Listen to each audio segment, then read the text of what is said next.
And so, sorry, that's the recording, just sure. So, and I would like to kind of start with this presentation. So let me share the screen, and I'll tell you more about the way we will kind of proceed with this. So, yeah.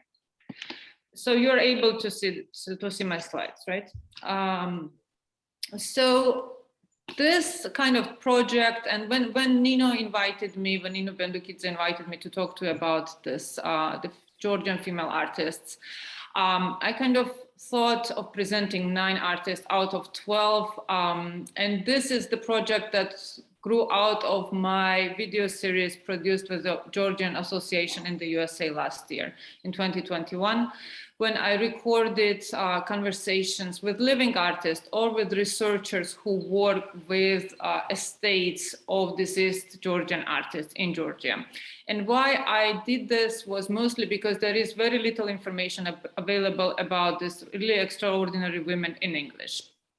And so if you're interested in learning more about any of this or other artists that are part of this original project, you're very welcome to go to YouTube, and there is 12 hours of recordings on all of these women there. And I can send you the link. So I would like, so in terms of my personal interest with Georgian female artists. So first of all, in 2018, I published a book titled King is Female in Berlin, that talks about 3 Georgian artists who are also part of our presentation today. And so for me, it's very important and kind of crucial to understand what it takes to become an artist in Georgia, in this very traditional society, what it takes to push the boundaries of the international art scene and present Georgian culture, Georgian identity in an interesting way to the Western audiences. And I chose the specific 9 artists for today's presentation because each of them are very unique in their approaches, and also they kind of, through their life stories, we can see the larger picture of how Georgian women changed over time, over the 20th century. And what were the main factors that were affecting these changes. So let me just introduce by names. And these are all Georgian names that are familiar to Georgian audiences. Elena Flediani, Esma Lalaeva-Ediberidze, Vera Pagava, Natela Iankoshvili, Esma Oniani, Keti, Kapanadze, Natela Grigalashvili, Tamara Questi, and Rusudan Khizanishvili. I chose them all, I put them in chronological order to kind of keep it logical for us. And so I just want to, so one of the questions that I'm asking myself as a curator when I work with this topic, what are the defining characteristics of Georgian visual tradition, if any, when looking at these 9 women and their artistic practices? So I would say that jury is still out, and the considerable research and evaluation as well as analysis are needed to answer this question academically. To me, this project is just the beginning of what hopefully will be a more comprehensive investigation of Georgian feminist tradition in the arts. So another question that comes logically into this, is Georgian feminism in the arts a proper term? Keeping in mind that Georgia is still a very traditional country and the term feminism is not really accepted by the society as much there. It has very negative connotations. And maybe Nina can talk about this or share her ideas on this later in Q&A session. So if you think about waves of American feminism as it is studied today, the first wave comes from the suffragettes fighting for the voting rights in 1890s. The second wave starts in New York in 1960s with reconsideration of women's bodies, sexuality, and gender. And I have one example here across many that I could bring, but I brought Louise Bourgeois, and you can see in this painting how she reconsiders this idea of femininity, domesticity, how this different identity of woman as a housewife and woman as an individual can either collide or coexist. And this is something that Louise Bourgeois investigated for 70 years of her career. And it's just one example. So I would say in Georgia, the second wave that was illustrated by Louis Bourgeois here, did not officially start. And the discussion about gender equality were never brought to the social front, except for a few separate artists and activists that are taking this tradition now. This doesn't mean that women and women artists did not fight against patriarchy, rather they fought using their practices and lives as method of activism. And the important factor to consider here is that in contrast to the Western feminism, Georgian women, of course, they lived under the Soviet regime for the last, until 1990s, right, for the 70 years. So, you know, going against this regime was not really the case in Georgia, because that regime discouraged any type of overt protest, and it was pretty lethal to go against this. So I would say let's consider the 9 artists, and I hope you will dig deeper on your own if you're interested, and I can share the link to the recordings that I mentioned before. So the first artist that I need to start, of course, is Elena Flediani, who is very iconic Georgian name. Everybody knows her by her last name, Elichka, because it's one of those names that you don't need to even know what the last name of the person is. That's how you know, it's iconic for the country.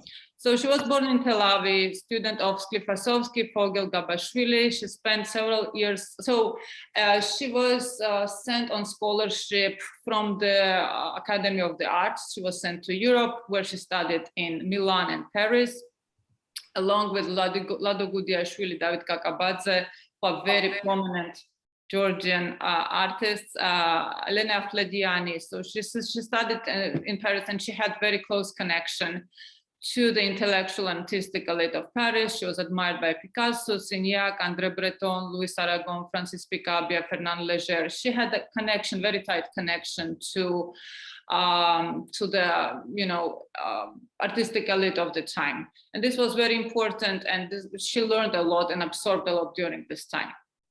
But unfortunately, the Soviet invasion in Georgia started in 1921.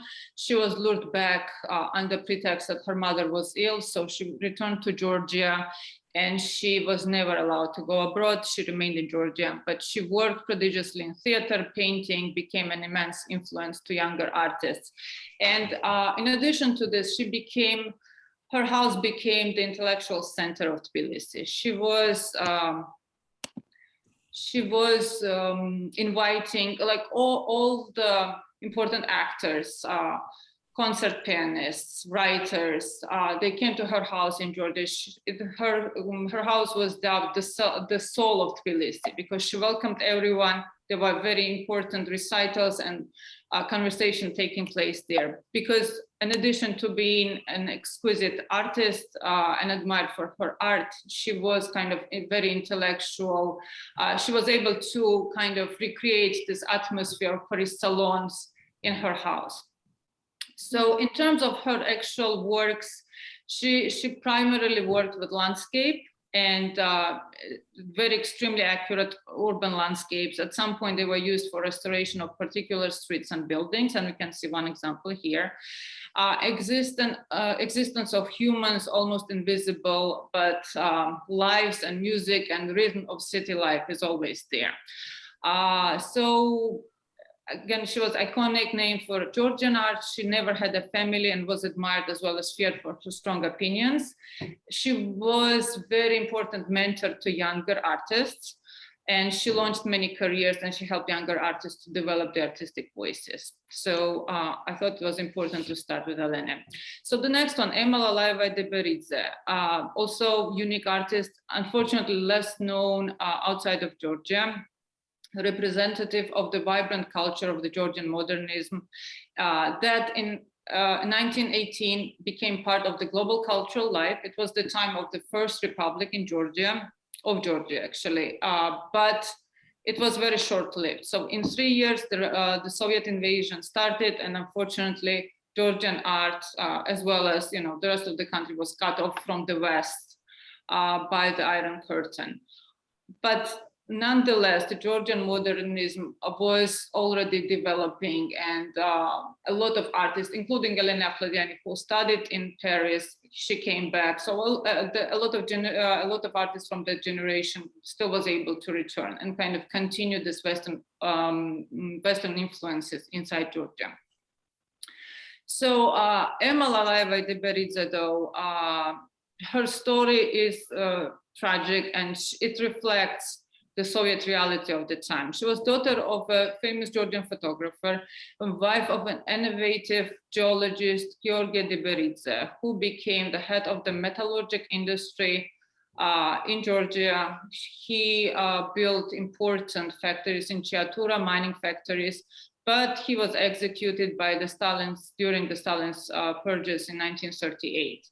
So Lali remained the sole breadwinner for her two sons and her sick mother, and her career opportunities as an artist have been significantly diminished due to her association to her husband, who was disgraced, and she was not able to completely devote herself to art because she was taking a lot of different works as an illustrator, as a stage set designer, costume designer, just to make ends meet. So, but nonetheless, we can still see with the works, even with the two works that I presented here, she was able to develop quite singular synthetic style, as it's now defined, which was organic take on various avant-garde movements of the day, including Cubism, Cubofuturism, Futurism, Realism, Lucism, and towards the end of her career, towards the end of her life rather, she kind of moved more towards abstract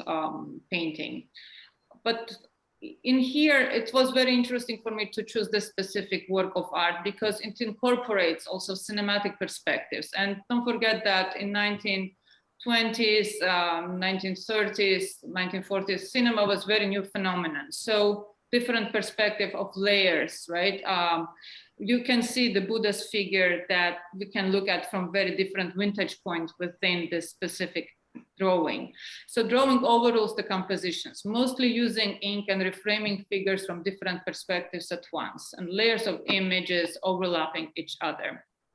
So Lalaeva-Ediberidze worked as pedagogue, book illustrator, stage and costume designer. She had some exhibitions when she was in her 80s. So, but unfortunately, her exposure as an artist was limited due to circumstances of her husband's kind of demise. So another important artist, Vera Pagava. So Pagava came from intellectual family. Her father was a lawyer. Due to his treatment in 1920, he had to travel to Switzerland. And right then the Soviet invasion started. So the family never returned to Georgia. They stayed in Europe. First they went to Berlin, then to Paris, where Pagava received her rigorous artistic training because the family settled in Paris. So she was there.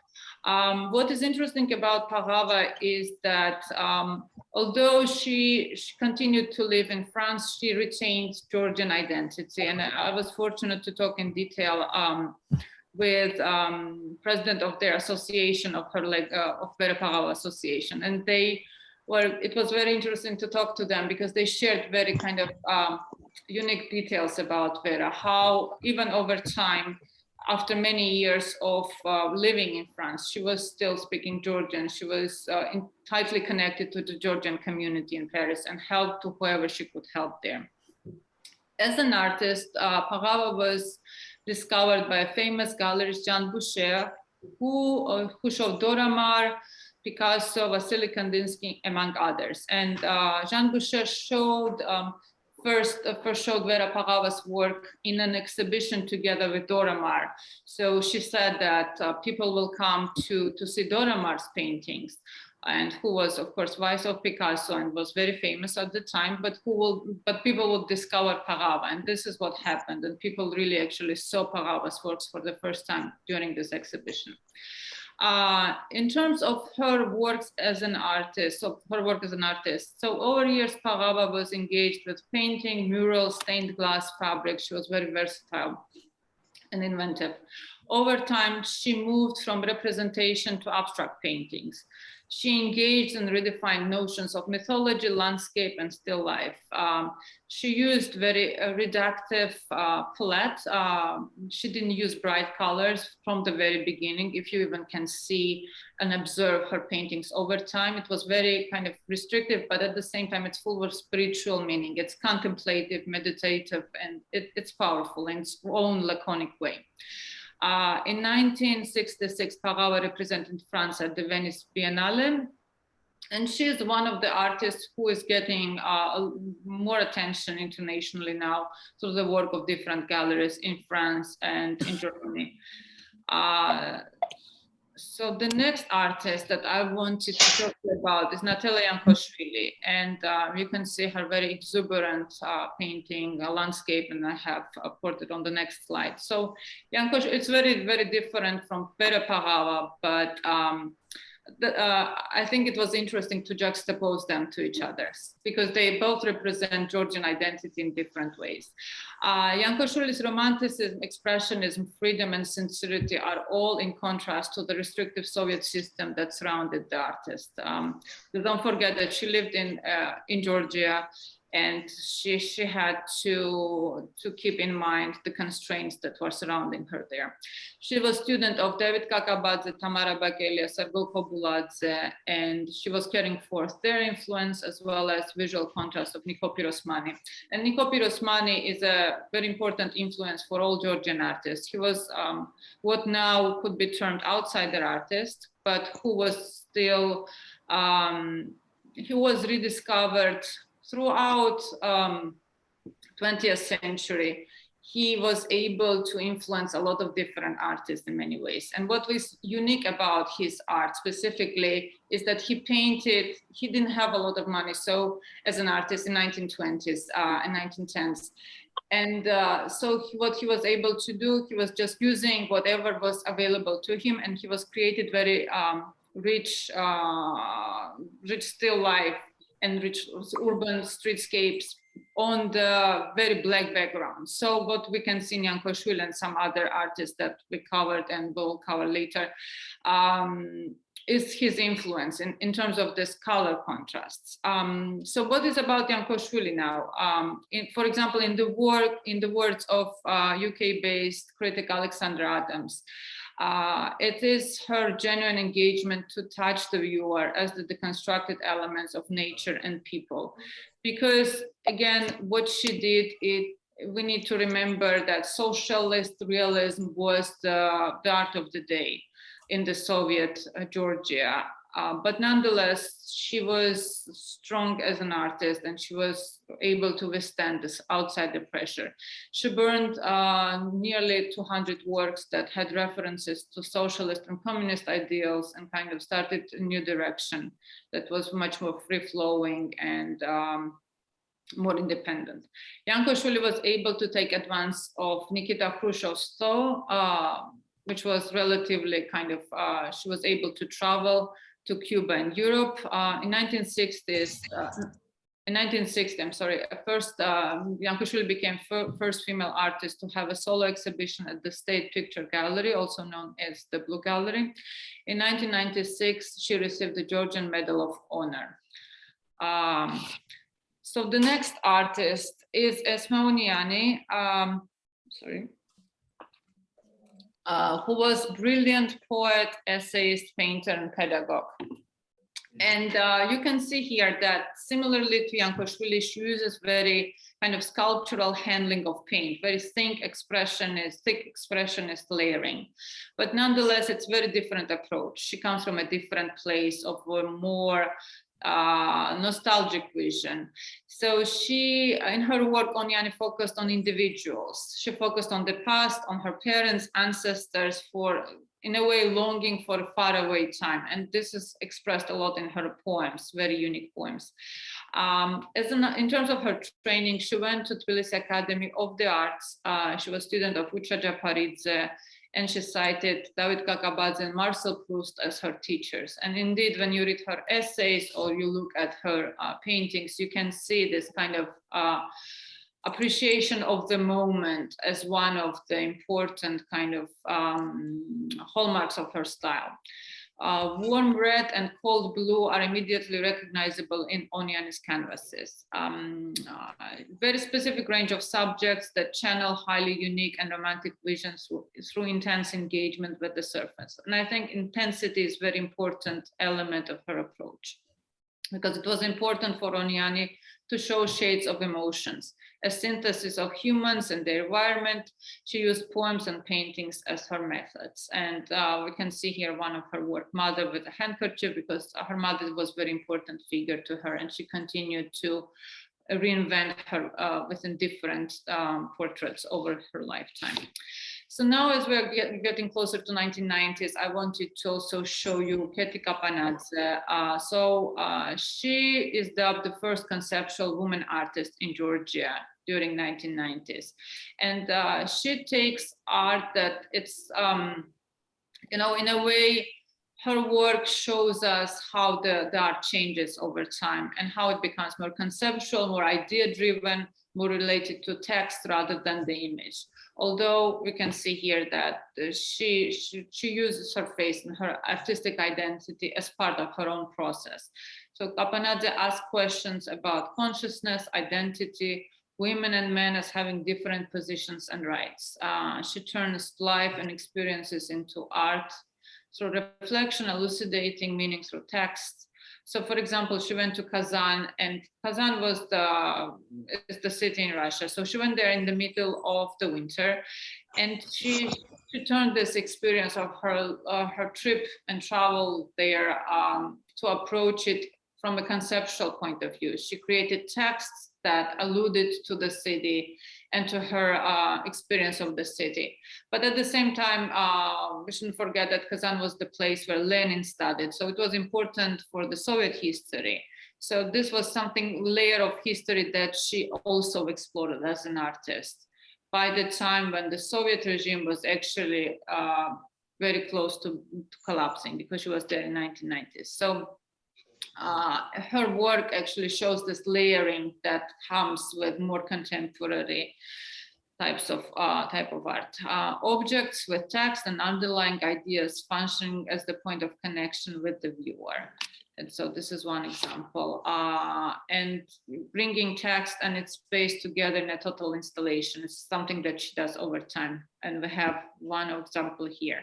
And this idea, of course, is used in the process of more recent Georgian artists, including her daughter, Anna Kay, for example, who is a very active artist here in New York.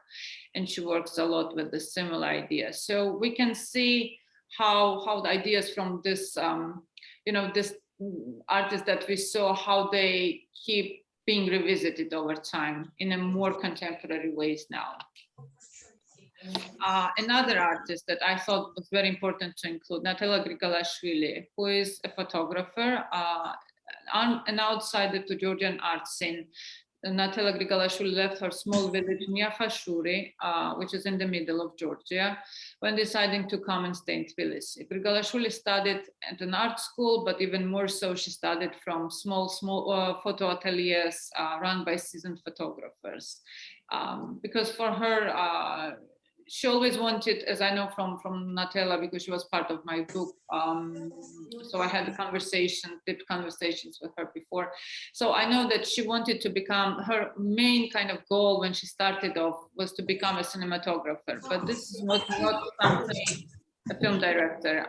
This is not something that was easy to do for a woman in the Soviet Georgia. So she had to stick to photography, and now she's very happy that she did. So Grigalashvili became the first female photojournalist in 1980, just as newspapers became agents of chronicling the shifts in the Soviet life. Because don't forget that newspapers at the time were also functioning as the instrument of the power of the state regime.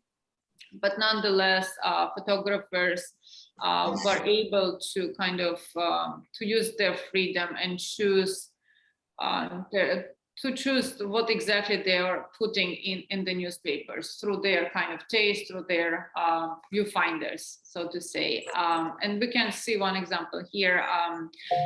from Natela's Book of My Mother, it was called. And this is an important cycle for Grigalashvili as she documented vanishing village life in Georgia, starting from her own native place and traveling to the remote regions of the country. This is striking photography from her. And this is something that she continues to do now. So, for example, but if I may ask you to mute. Yeah, I can ask people to mute. Yes, so among themes and regions that Grigalashvili explores are religious minority of Dukhabors, but also Georgian nomads in the Upper Adjara, for example, and we see one example here. And I think in addition to being a really outstanding photographer with her very unique poetic vision, it's important also to stress that Grigalashvili acts as an agent of change for these remote villages. In most of them, she was able to find grants from different non-profit organizations within Georgia or within Europe. And she establishes so-called village photo clubs.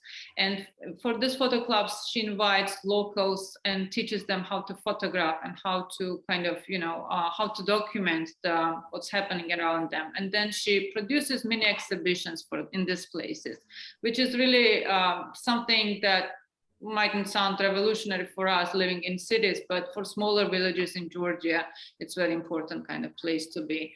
And this is very important experience for them. So Grigalashvili's works have recently been published in the West a lot. She's getting more and more attention. She was showcased at the International Geographic through Lens Culture Awards and many different kind of photography center locations. So we have two more artists to cover, and then I will be more than happy to answer any questions or talk in more detail about any of this that if you, based on your interest. So Tamara Kvesitadze is an accomplished sculptor specializing in complex kinetic compositions. Her education in architecture predisposed Kvesitadze to look at artworks in the context of the surrounding space. And this is one of the examples. It's very striking sculpture titled Red, using fiberglass. As an artist, Kvesitadze explores questions of identity, individuality, boundaries, freedom, gender, and vulnerability. And her work, for me, they're very unique in a way that she takes this very kind of formal understanding of a body, and she puts very tight emotional string into it. And you can see here, it's a visceral, but at the same time, you have very emotional reaction to her sculptures. They're stunning in their power. Kvesitadze follows a deep emotional current within all her sculptures and installations. Significantly influenced by Giacometti, Della Francesca, and Arte Povera, she combines latest technical possibilities with activating traditions of her own country, looking at the fundamental elements of human lives. And this is one of the examples here.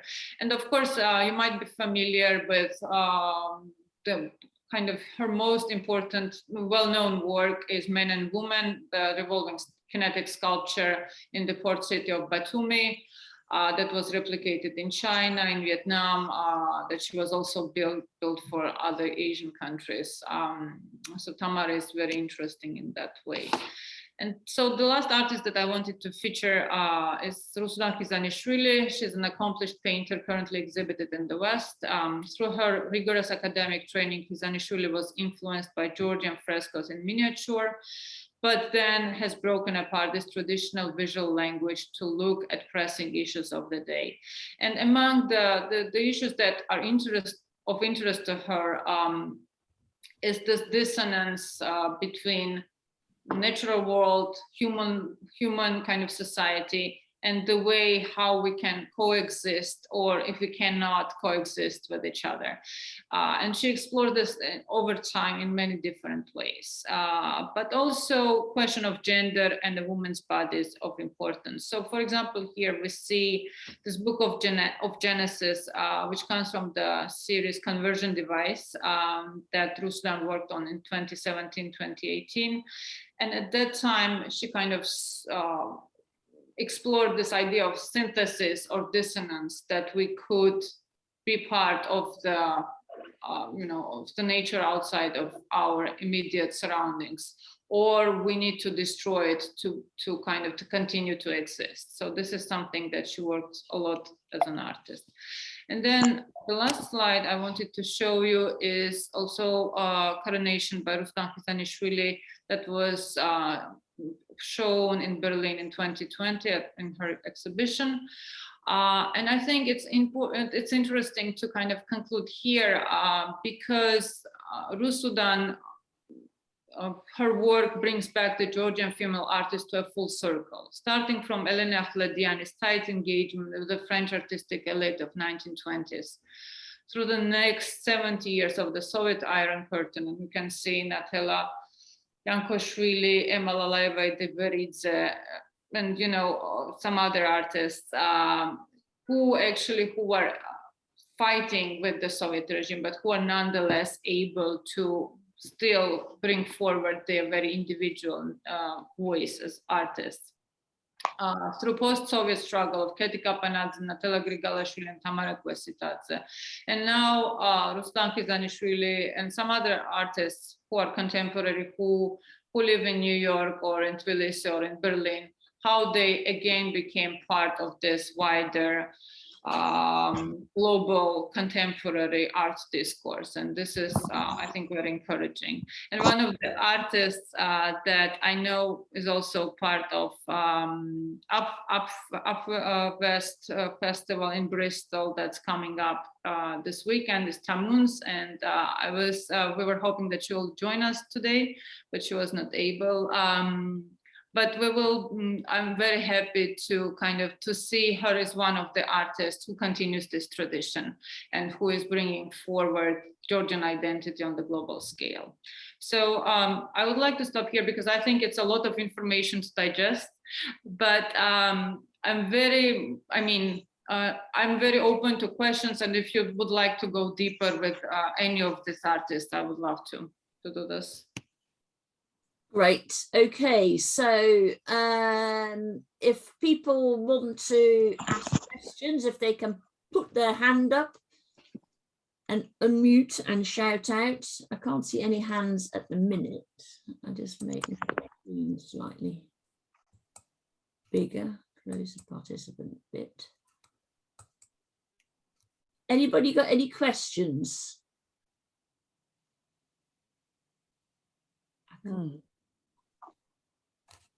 Right. No, Derek? Again, I'm sorry to be late joining you. That was very unfortunate. I mean, it's very interesting work, and these are all artists I've never heard of or seen before, and I think it's really a fascinating collection of work you've got there. It wasn't really so much about women artists as such. I mean, I'm just very interested in how art schools are organized in Georgia. I mean, I have actually been to the art college in Tbilisi. Mm-hmm. In fact, the etching behind me there is by a Georgian woman teacher in the Tbilisi Art College. But are there art colleges or art schools around Georgia other than Tbilisi? How is higher education art organized in Georgia? Sure, Derek, thank you for the question. So in terms of the art schools, of course, Georgia, as you understand, it's a small country. So Tbilisi is the main city, and most of the art schools, Tbilisi has about 3-4 different art schools. The main one is the Academy of the Arts. There are a couple of others that are newer and that they function as art schools. But the Academy of the Art has the longest history. In terms of other schools within Georgia, there are some, but again, most of people who really want to find some, to develop themselves as artists, they tend to gravitate to Tbilisi. And unfortunately, this is something that's not only about arts, but a lot of, it happens a lot within with this industrialization. It happens that a lot of the people they're just kind of leaving the regions and moving to the capital. And this is not something that you would like to see in a country, because they become deserted. This more remote regions, they're dying out little by little. So, but in terms of the art schools, I think it's important to understand that Georgian educational system was, of course, part of the Soviet educational system. So, which means that the system, in terms of what the students studied over time, it followed very kind of academic training, rigorous academic training, which was very important, and it was a good tradition. Then with the reforms of 1990s, and don't forget that Georgia suffered kind of very chaotic time of the civil unrest in 1990s. And a lot of things got disrupted. And only within the last, I would say, 10, 15 years, they were able to bring more like systemic reforms to the higher education, into the schools. So this is something that's still, I would say, in the process of developing.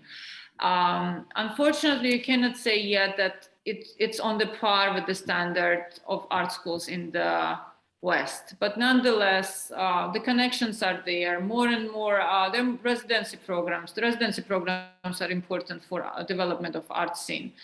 And this is something, with the residency program, of course, I mean that artists are invited to stay, to give workshops to the local artists, to have exhibitions and engagement with local curators or historians. And so this is something that helps to develop this kind of Georgia as part of the international cultural kind of channel, you know, within for Georgia to become part of this larger context, which is not an easy process for a small country with still relatively limited resources, as you understand. Yeah, thank you, Lisa. Okay, Thank you. it's good to see you, by the way, Derek, after your escapade in Germany. Well, yes, don't mention it. Okay, Michael Bloom had his hand up just now. Michael, are you there? I can't see him now. He definitely had his hand up on the screen. Esther, and I wanted to say, I thought maybe I rushed through some of the artists. If you would like to kind of go back to any of these parts, I would love to, yeah. I just, you know, because it's a lot of information, sometimes you feel you don't want to overwhelm viewers too much, so. Yeah. I don't know who Michael is. He definitely had his little digital hand up just now. Anybody else got any questions? Nina Mdivani. I would like to thank you, Nina. It was very, very interesting. First question is it some reason why you actually concentrated on female artists? Or because it's not known well or something like that? So I don't know. So just it's one question. Another one is, it's interesting if all of them, these 12 female artists, all of them have formal education, art education, or not. And what do you think about this formal education? Is it very important now for, you know, so like contemporary art or art in general, or it's not so important for take part for, you know, so like in exhibitions or something like that? And for young generation, is it very popular, for example, you know, so like because I remember when I was young, and you know, so my husband was Academy of Art was like, oh, is he a student of Academy of Art? Everybody was like that, you know. It's like, is it the same attitudes, you know, so for that, or not, or how it's going now?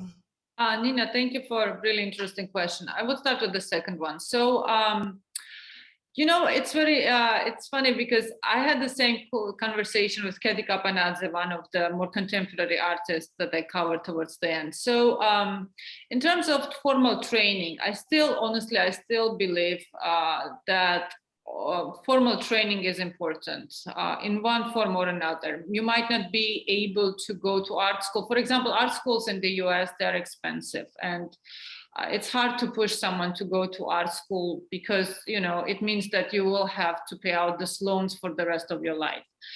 but nonetheless some form of, and that's why a lot of actually students are seeking some entrance to European art schools, to art schools in Germany, for example, where it's free. It's more competitive to get into, but it's at least you don't pay for it. This is from what I know from artists. As a curator, I feel it's individual. It depends on an artist. For me, for example, I can always see the academic training when the artist has it or not. However, if you are not really planning to paint or are into painting of very realistic kind of art, very representational art, then it might be different for you. I feel that art is very it's such a journey that it needs to be undertaken on your own terms and on your own based on your own decisions and what you feel right is for your story to tell. And also let's not forget that, yes, we talk about paintings a lot, and in this specific series, I covered mostly painters. I had a couple of sculptors, but there is so much difference to art now. We have digital art, we have video art, we have all these types that are not traditional what we think about art, right? So for them, formal training is something else. It's going to, learning how to work with video, with sound, or with installations. So I would say it's very individual. I still would like to see more formal training than not seeing it. Also because in addition to learning, formal techniques, you learn how to talk about your art. You read art theory, you read philosophy, and you engage with these ideas within the academic context. And I think it gives you depth. It gives you a better understanding of what actually is behind those ideas, rather than when you do it by yourself, although we can all do it. So that would be my answer to this. In terms of why I did focus on the female artists specifically, I think for me, from the very beginning, it was kind of organic to focus specifically on women for this project, based on my interest, based on my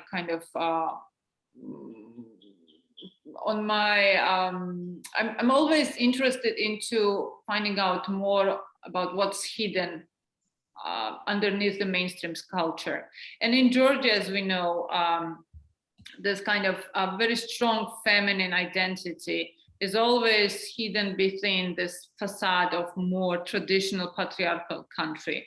I think, we can agree on this.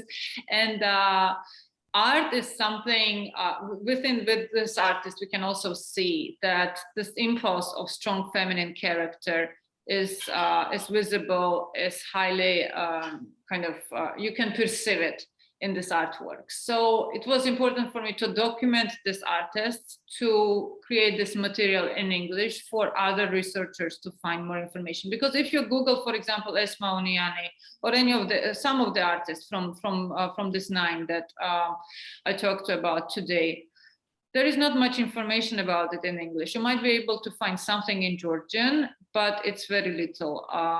So, for me, it was important to actually try to preserve some kind of, in a way, I'm not ambitious to say that I can preserve legacy of 12 different artists, but at least this is a process, and I hope I started a little bit and scratched the surface, but it's a good start, and someone else could continue and do more academic studies, do more research, and so on and so forth. But I feel like it's important to start somewhere, and also keeping in mind that some of the artists, some of the researchers, they're aging, and it's important to document this right now while it's still possible.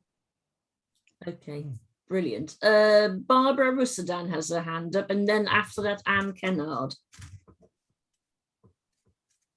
Is Barbara there?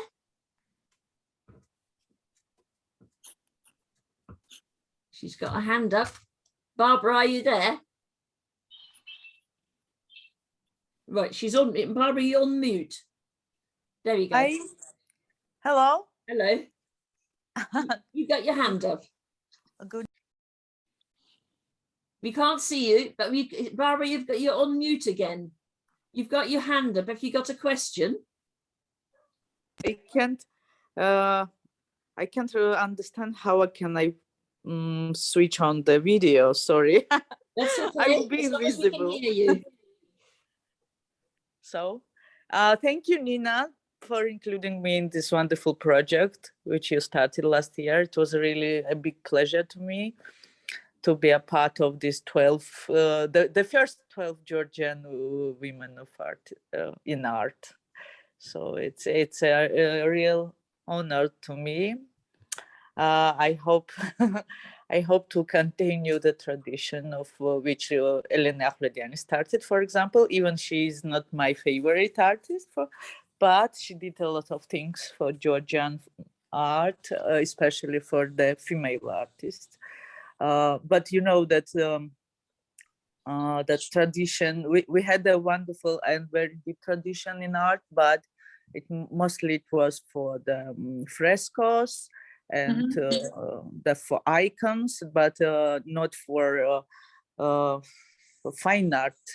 So not like in Italy, for example, or in France. Or so the Elena was the first, as you can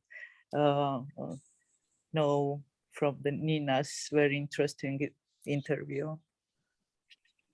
Thank you, Rusudan. I think important also to Nina's question before, and also I think it can be tied up to Rusudan's point.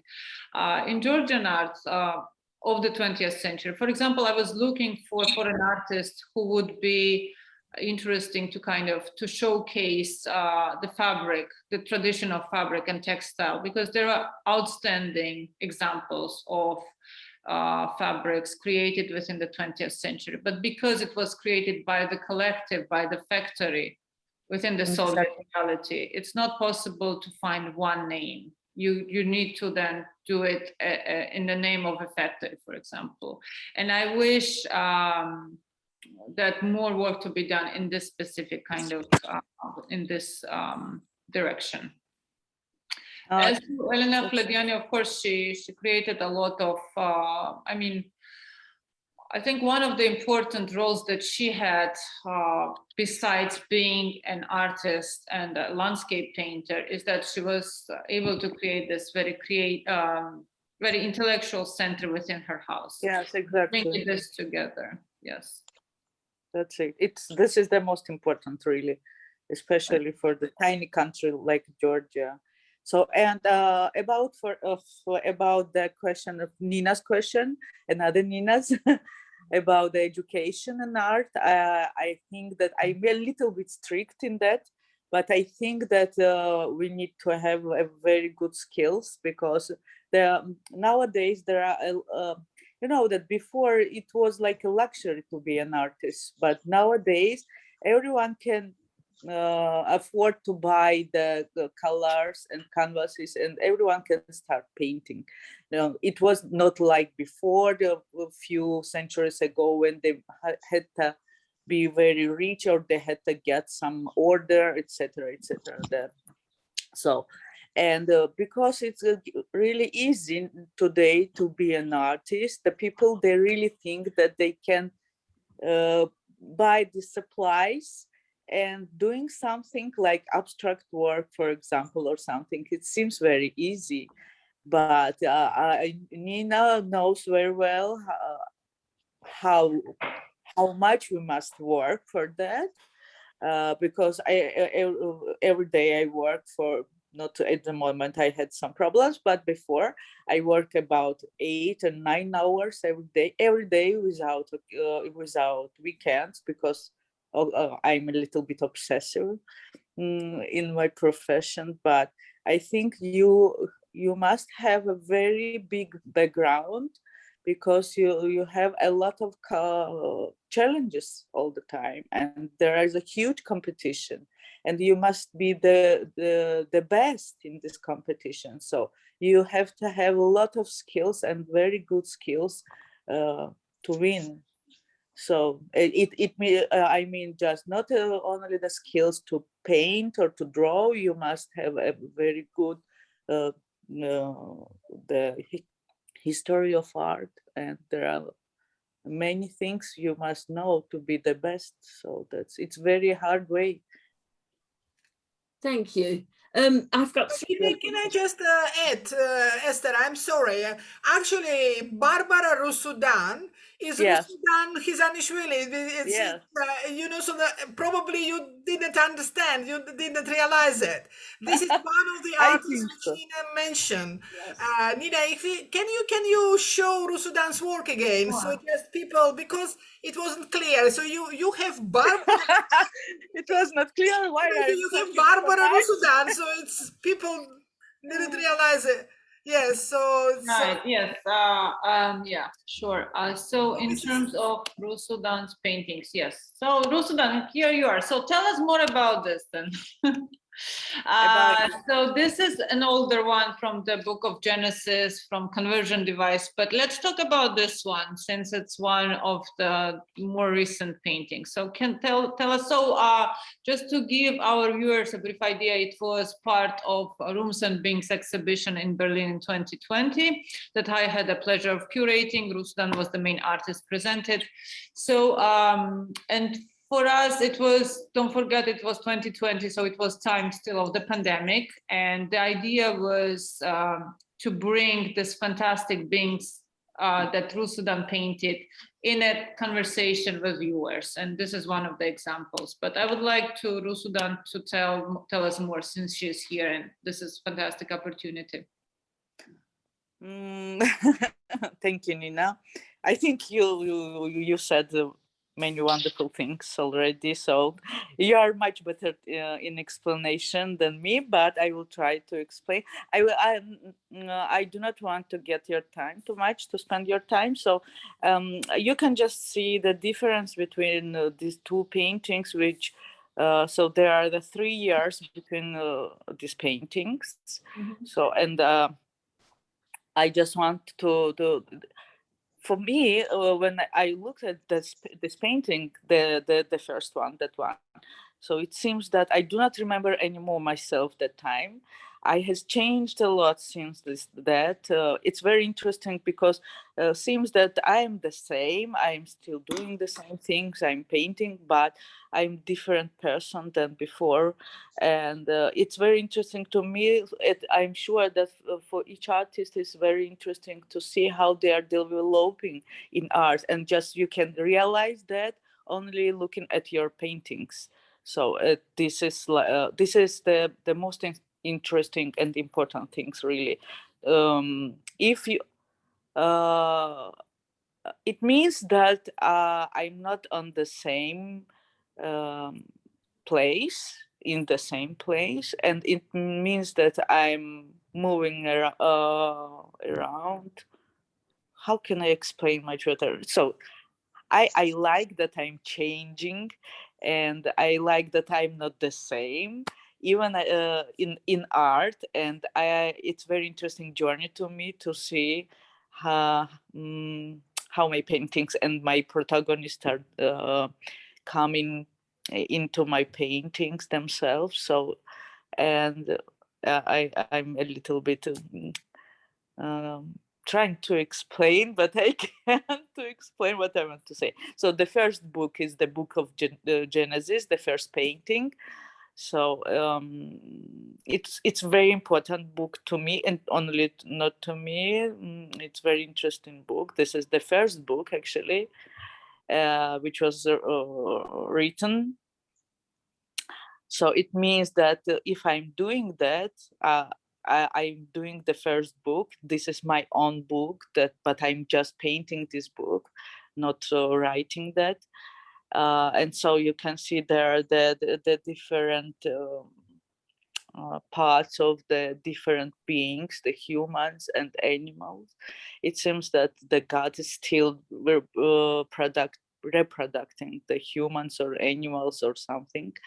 And the second one is one of my favorites from that year, really, because I love this painting. It means it's very optimistic, maybe very symbolic, but very optimistic painting, because that time we all needed the belief that everything will be done soon, because it was 2020. It was a terrible beginning of the year.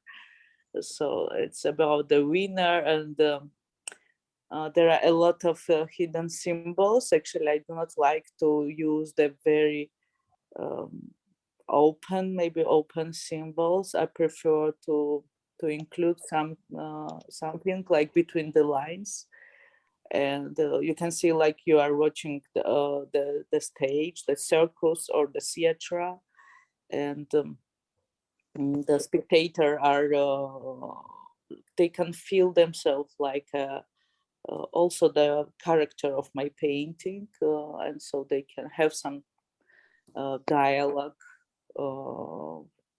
with this phantasmagorical animal.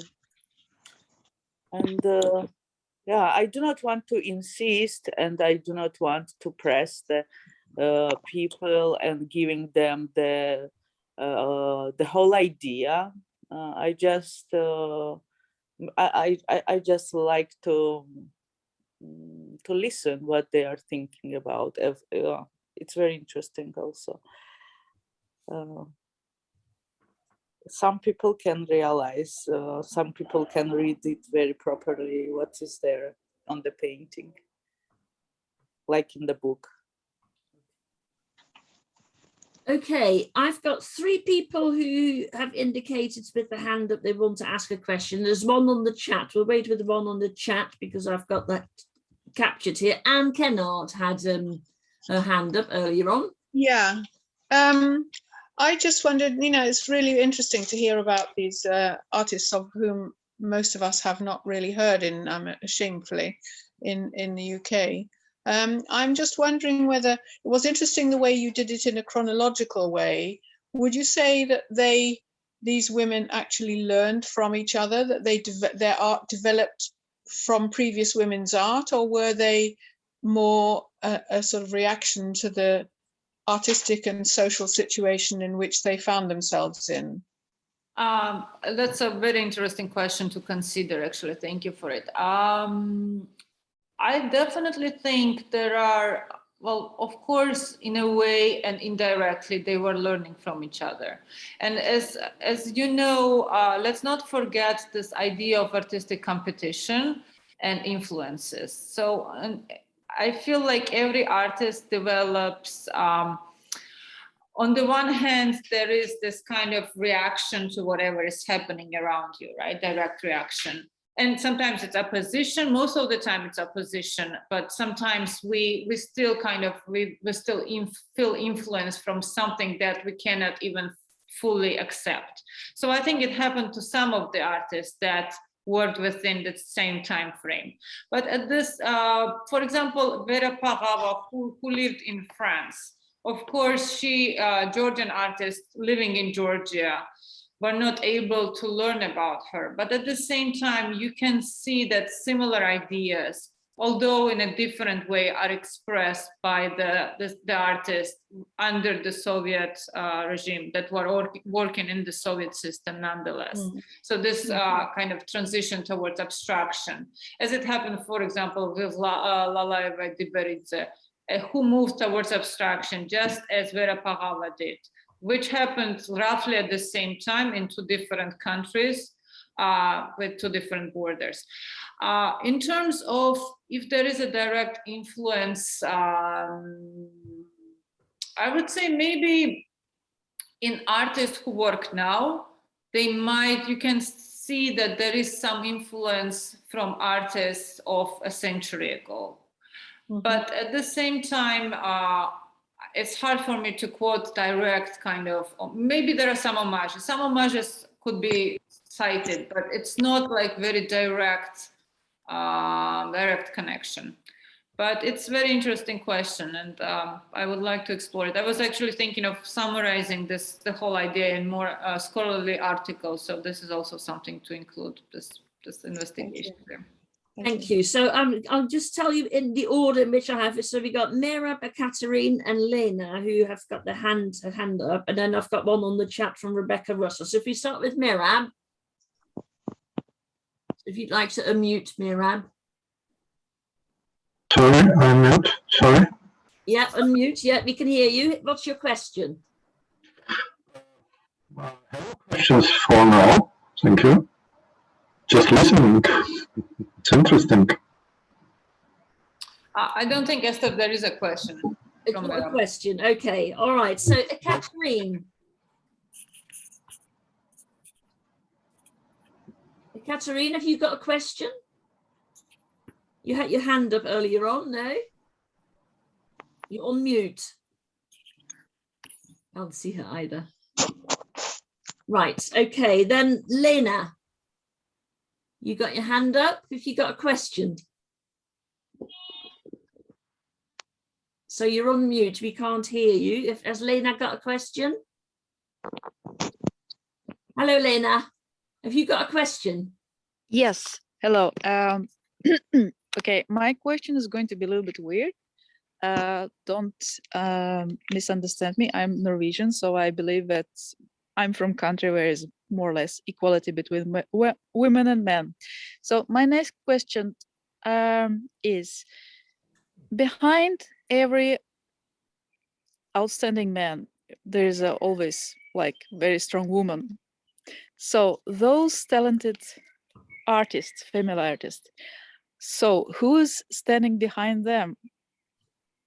In Norway, just a small example, in Norway we have several very cool artists, women, but each and every of them, she has like possibility to become an artist in the form of support of or husband who was very supportive, or the father, or a girlfriend who was very collaborating and becoming just like a one painter. So these women, is it some like interesting stories to tell? There are plenty of stories to tell, of course. Well, I think so. Let's talk about them like individually. So Elena Flediani stayed single. She never created a family. Lalaeva-Ediberidze that we mentioned before, she also she had a family. Her husband was executed, so she was a sole breadwinner. It was her kind of tragic story that she was the person who, instead of being able to work on her art, had to actually do menial work to make the ends meet and to feed her children, because she was by herself. Natela Iankoshvili, for example, had very supportive husband who was a writer and who said in the very beginning that let's not have children. You are an outstanding artist. You need to devote yourself. So in a way, you could say that he was behind her. And then most other artists, they were able to kind of create their families. Some of them didn't stay with their partners throughout their lives, but at the same time, some of them had supportive husbands. So, and I would say this is also what makes them unique, because this is not something that was the case in Georgian families until recently. And this is changing, and I'm very happy to see this change, that women are actually able to assert their individual identity and go outside of these boundaries of housewifery. This has started to happen even more in the last 20 years, but not until now. And these women, they're specifically unique because they were able to create lives for themselves, and and were able to transcend these boundaries of very rigid social roles within very traditional society. So I would say that to answer your question, you need to look at artists individually, but most of them were very, what unifies all artists within this series that I did last year, or with whom we discussed today, they're all very unique and very strong women who are able to kind of to push for their decisions, who are able to withstand the pressures of their own, of their families and of their society, and the pressure of international kind of community, especially in the contemporary art scene that's super competitive. So strong women actually is one of the kind of main characteristics of all of them, being a strong woman. And in terms of their life partners, I would say it was individual in each specific case. Okay, so I've got Derek. I know that you've got a question. That's Derek Butler, but I'm just going to do the question from the chat first because I like doing them in order that I got them in. So we've got Rebecca Russell, who's traveling at the moment, so that's why she has got no screen on, and she's listening into this, but she managed to type this. She says, "Hi Nina, thank you for sharing these Georgian artists' work. I visited Georgia, but only really saw work from famous Georgian male artists such as Nicolas Pirosmani. So this was really interesting. Perhaps you could also talk about collaboration or collectives within Georgian society and how accessible it is to access art. Are there many pop-up events and workshops for free, or is it more a formal traditional in museums? I remember one of the gallery assistants in Tbilisi saying that free tickets are sometimes given out and guided tours for children, etc. Is there anything you can say about that? Well, of course, we need to keep in mind, Rebecca, that pandemic changed a lot of things. And until pandemic, Georgia was much more open to tourists, and it had many initiatives oriented towards the guests. But I think that Georgia is going back to it, and there will be more and more kind of festivals. Tbilisi hosts a lot of different types of festivals. Art festivals, Art Hysterium, for example, is one of the art festivals that usually takes place in May. Tbilisi Art Week was very well organized art event that happened twice before the pandemic, and I think it's coming back in September, this coming September. And in addition to it, Georgia has, Tbilisi specifically has galleries, I would say 4 or 5 galleries that are worth visiting. And they present, some of them present contemporary art, some of them present more fine art of 20th century, including some of the artists that we discussed. And in addition to this, couple of good museums that really can give you very fundamental understanding of Georgian visual tradition. Nicolas Pirosmani, as I alluded during the lecture, he is one of the patron saints of Georgian painting. Of course, you will be shown there if you go to the National Gallery, National Art Gallery in the center of the city, and it has outstanding collection of his work, like his most important 10 paintings, I would say, there.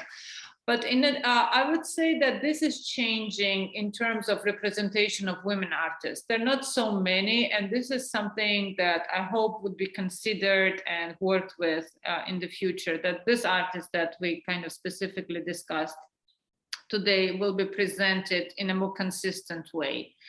Yeah, so, but this is a long process, so. And of course, if you want cheap, affordable art, you go to the Dry Bridge, where there's lots of artists painting. Dry Bridge, yes, sure. Right. Derek Butler, I think you had another question.